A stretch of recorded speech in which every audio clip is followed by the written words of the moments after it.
Bismillahir Rahmanir Rahim. Alhamdulillah Rabbil Alameen.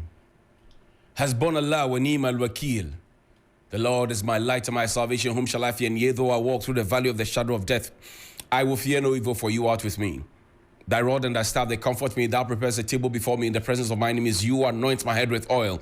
My cup runneth over, and surely goodness and mercy shall follow me all the days of my life.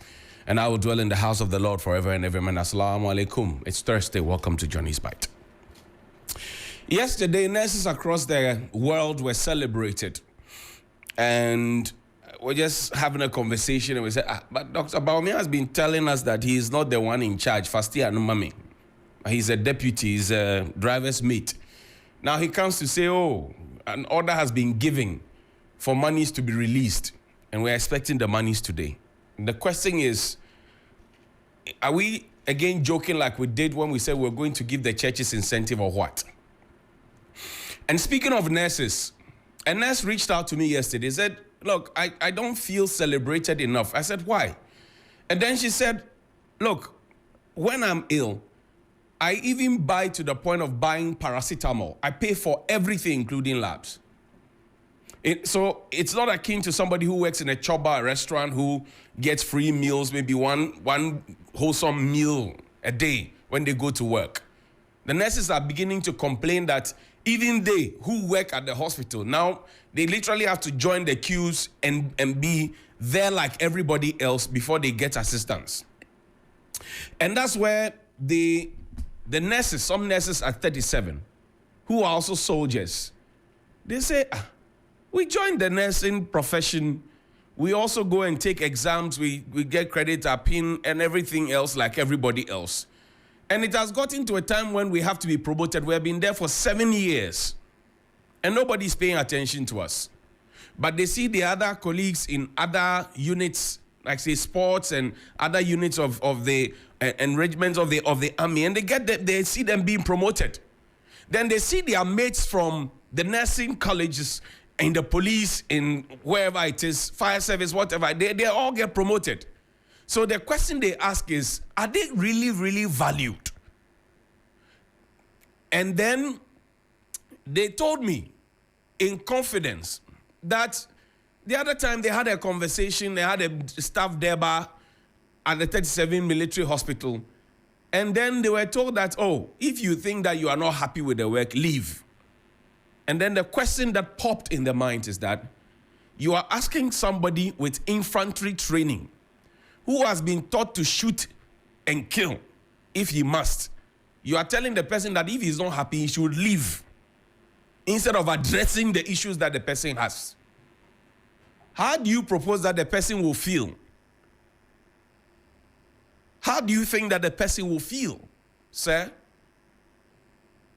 And we literally treat some of these essential service providers and professionals as if they do not matter.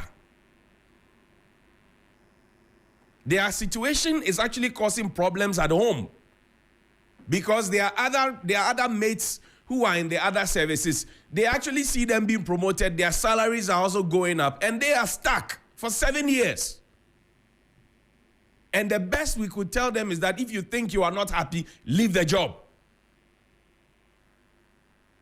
I think it's not fair. It's so not fair, so unfair. Please show me that picture of the woman's freezer with their things.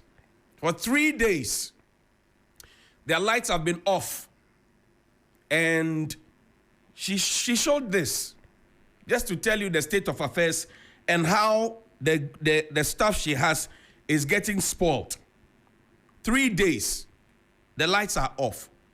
But I thought that our president told us that we are not getting there. In this area, it's called Kalabule, near Kaswa Toll Booth. For 3 days, the lights have been off, and the things are getting spoiled. 3 days. 3 days.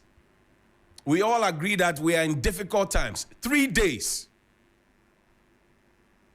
Can we be honest with ourselves at least for once? Can we really, really be honest with ourselves at least for once?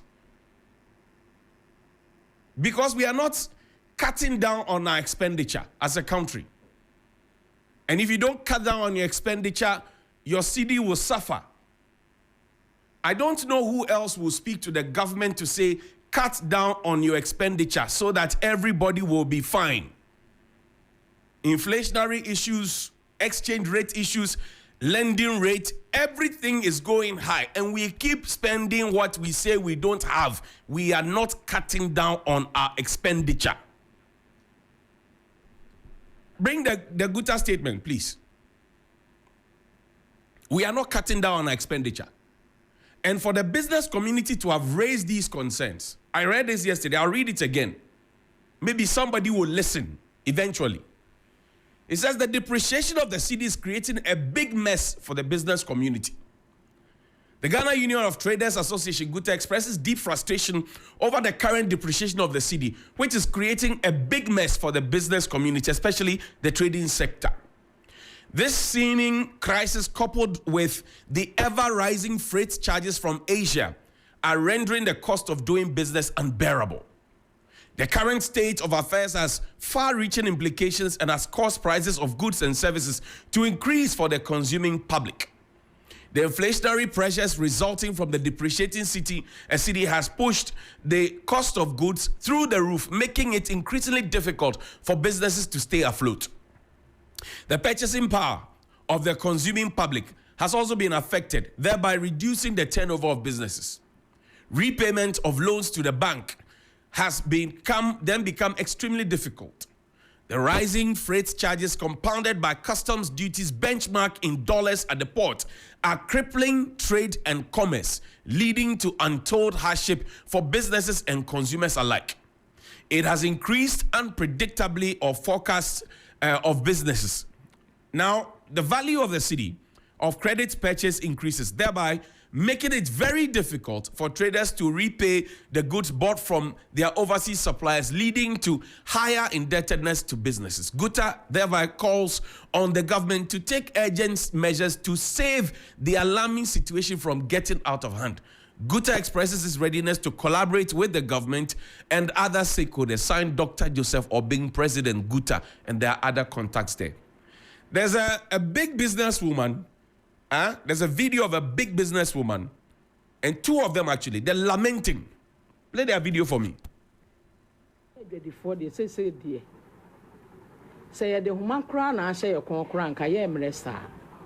We are really suffering. Government must intervene. This was not our predicament in the early years of our business. Our capital is eroding. Oh, so containers in first. Traders hardly import now, so the rate at which containers are seen at Abose Okai is virtually minimal. Yes, Casa. And to where then walk around here, man. I'm not buying 10.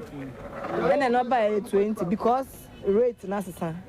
I want to us up a beer, Usike. What the ship position now was all these papers. So be it. Decide not to buy if there is any change in price. The choice is yours because I sell based on the cost incurred. The rate now is not bad because it has hit worse one before. Profit. Because I take 11, I call 12, about 13, and I will do something. Okay. From the beginning of the year, the rate to the dollar was 12 cedis, 20% thereabout. So if you needed $10,000, you had to cough about 120,000 Ghana cedis. Currently, if you needed the same amount, you have to cough about 145,000 Ghana cedis, a difference of about 25,000. Where do you get that money from? People are losing their capital. I can show you a number of shops that have been closed down as a result of this depreciation. Why is it that government cannot put a stop to this dollarization? Every now and then, people think that is the way to go, and therefore whatever money that they get, they have to change it into dollars and keep it, because they think the Cedi will depreciate, and when the Cedi depreciate and they have the dollars, then they will make some profit. But if you go to a country like South Africa, if you go there and you want to buy something with the dollar, they will not accept it. They will tell you to go and change it to the rand. This is our real situation. The business people who employ others and who create jobs for others are complaining. will anybody listen to them? Will anybody hear them? Will anybody listen to them and hear them at least? I remember so well how the Abosokan people came together and jubilated and pulled all their support. Go to Abosokan. I grew up at Abosokan. Go to Abosokan and ask them. And it is no longer funny. You heard Mr. Boateng. He's talking about the fact that people think that hoarding dollars, and that is where, well, you say, well, there's nothing illegally wrong with Madame Cecilia Dapa, for example, keeping so much dollars in her house, and until it was stolen, they didn't even know that some action was happening until they caught the people red-handed. The government comes to tell us if we have dollars to go and swap it for cedis so that our currency will be strong. And they, the government people, cabinet minister for that matter, is keeping dollar and pound and euro at home. No pound, dollar and euro at home. So what kind of leadership do we want the people to have? And you have people defending it to the hilt. You are telling the citizens that if they have dollar, they need to take it there and then get cedis in return because we want to show up the strength of the cedi. And then you have a cabinet minister until she left, keeping dollars.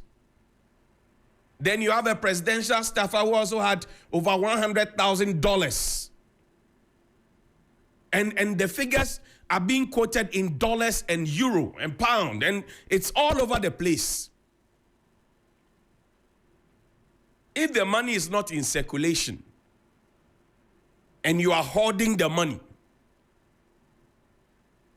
how do you expect that your currency will gain strength? How? Play the video of the depreciation Cedi for me. And this one, all these were stories that were captured on the business news yesterday. I'm just playing them back to you. Maybe you didn't watch. Now, there's one on depreciating Cedi. It's there. I'm playing these things back to you because we have failed to listen. We have failed to listen. You play, forget the depreciating Cedi. Play the investment story for me. Please. Nothing has happened for about 4 or 5 years now, and we don't know what is going on. And the bank is still working. Today we are come here to take our money for the Ministry of Finance to tell us something. You cannot access your funds, not even talk about interest, and even talk about your principal. No, everything is totally locked up. We have dependents, we have children, we have family members who are also relying on us. We can't sit here. We have a lot of bills to pay. Deputy Minister of Finance Stephen Amwa addressed convener Dr. Duana Nientri outside the Finance Ministry, causing members to become agitated. We have sent letters, reminders upon reminders since last year. And you know the situation. We've been to Bank of Ghana, and they said that they are waiting for you to approve. Just give the release and let's have our money. Because one day you will leave power. One day you will leave power. Go to the office and talk to you. What will send you? Don't have any respect for your father. There are several correspondences to make. What kind of impedance in this? To you in the office. What kind of impedance in this? Honorable, this is the review.